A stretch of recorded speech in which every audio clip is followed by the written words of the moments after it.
Have to get back to these after. Warranty card.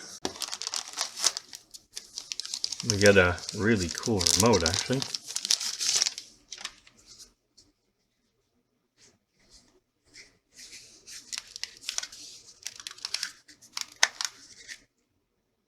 AAA's.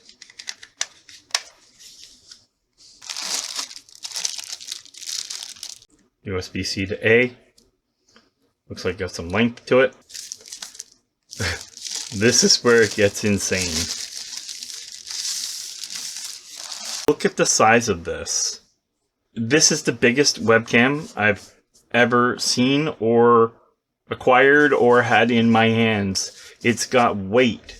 They say this is like having a DSLR trapped in a camera body. And I could believe it with the size of this. So here's your indicator light, of course your lens, which is pretty nice size. This is microphones, all that.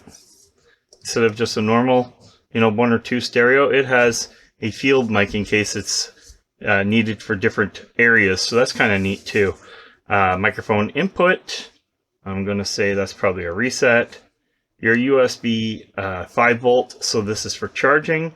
This is USB-C for the PC. So if your PC doesn't deliver enough power, you can actually plug in here for the rest of that power.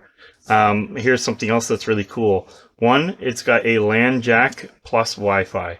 So the LAN jack, I could stream hardwired and not have the issues or delay that I would have with wireless. Pretty cool. Never seen that on a camera of this caliber ever. And HDMI out. I always wished that I could get one that's USB or HDMI. This is a bonus. But it is a streaming cam, so smart.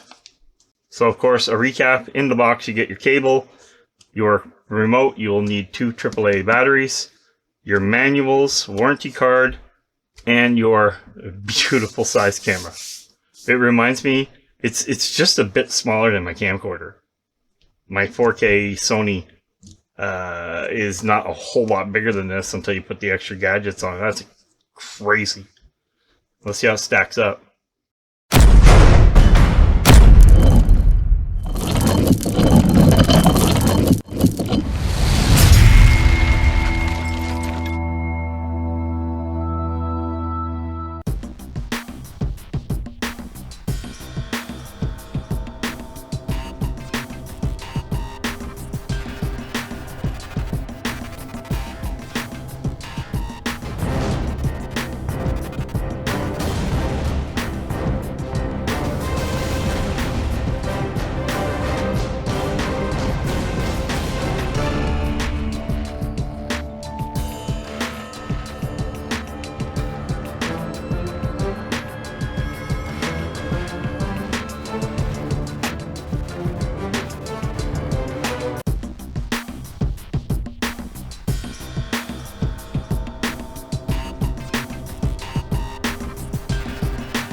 Okay, so just to give you an idea of how close these lenses are.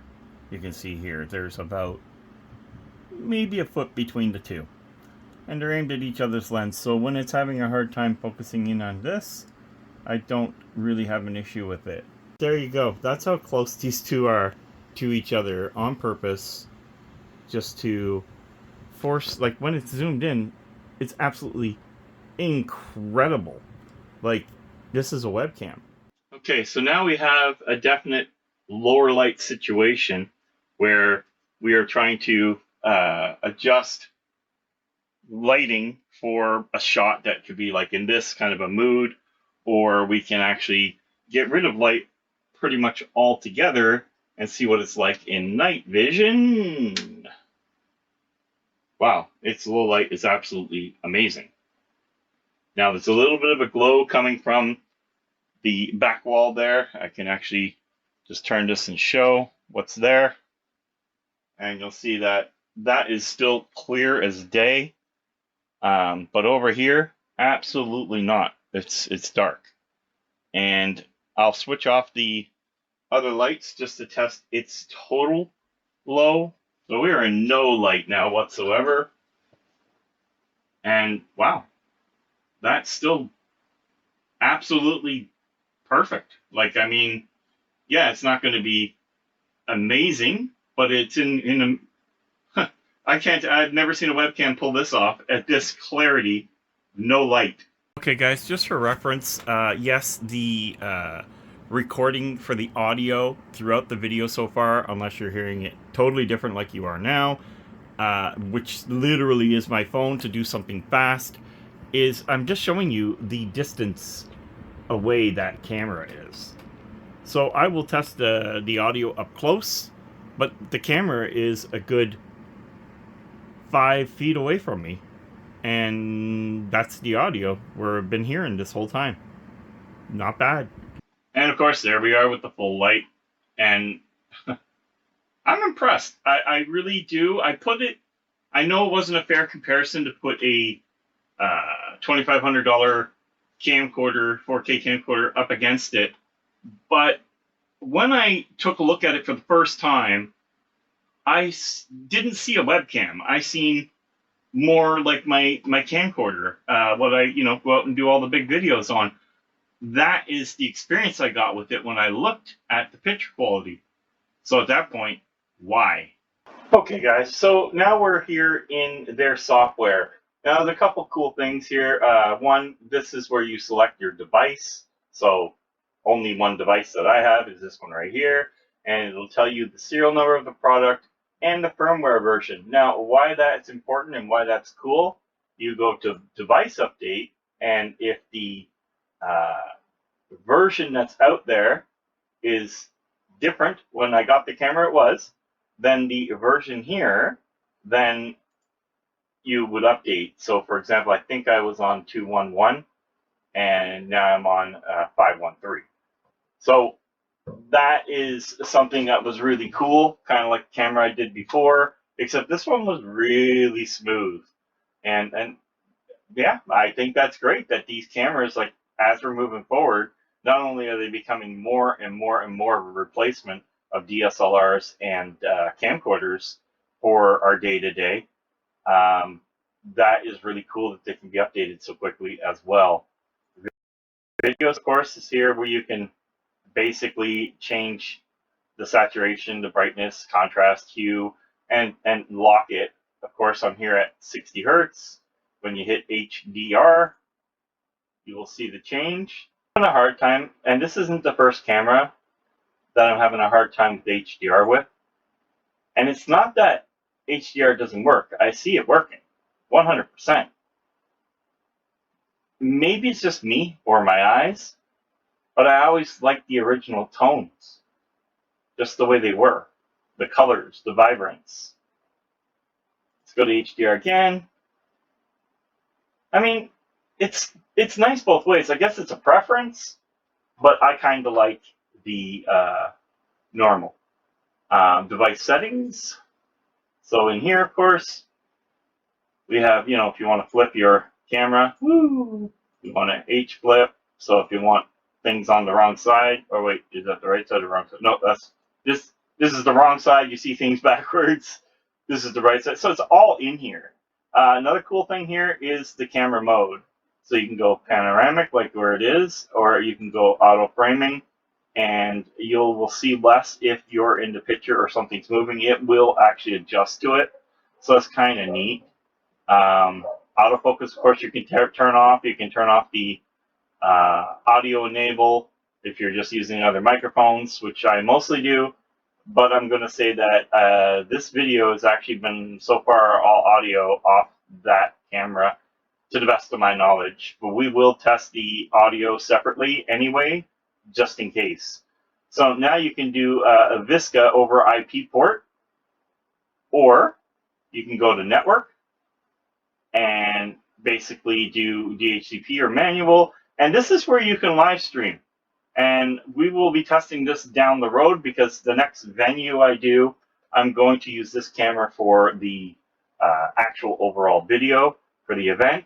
And I want to see, I want to look into the streaming options and see if we can do that from there. But bottom line is, there is your camera settings. You can basically live stream from the IPs based on network. Right now, I think it's picking up a wireless, or this is the network information that's inside, because I don't have it plugged in. So it would actually pick that up as well on its own. RTSP, oh, so there's your, basically the the live. So if you want to see what the video is doing, there it is, bang. But you can actually, set this up to go through your OBS or whatever, and then your OBS would be determining its output to where. So, for example, YouTube or whatever your desire is to have it. In the settings, of course, it's just, exit out, minimize, the normal little things here. It's nothing major. And I gotta see what change log. Oh, okay, so this is what happened when I did the update. So I get notes, change log, crash optimization, blah, blah, blah, blah. HDR button or C40 reset. There was some bug fixes they fixed, and that's cool. So people complain, or people like us that do the review say, hey, here's our feedback, and then this happens. And guys, you can complain about a product when you complain all you want. If you don't talk about it to the people and you have a little bit of an issue, you're not going to get anywhere by screaming at your screen or screaming at yourself. You talk to them and say, look, this wasn't quite right, or I think this could be better. And this is what happens. This is the way things should be. And an update comes out. Okay, so now we have the Be Quiet screwdriver right here. I just want to see how well it handles it being on the...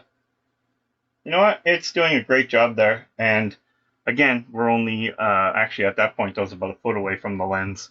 So that's pretty good. I'm really overall impressed. I used my camcorder in the video to figure out how I felt about it in real world for me, because I didn't compare this with a camcorder or a webcam as such. Now, I think this webcam's a great webcam as well. I use it not as a webcam, as a top-down camera because of its quality. And I have others that are very good too. But what they lack is the overall capabilities, and most of that is right here. As you guys seen, the app is pretty basic, but everything on here and the programming capabilities give it that edge. Yes, this has that, but I just found this had a much better zoom capability. A little stuttery on fast zoom, not horrible.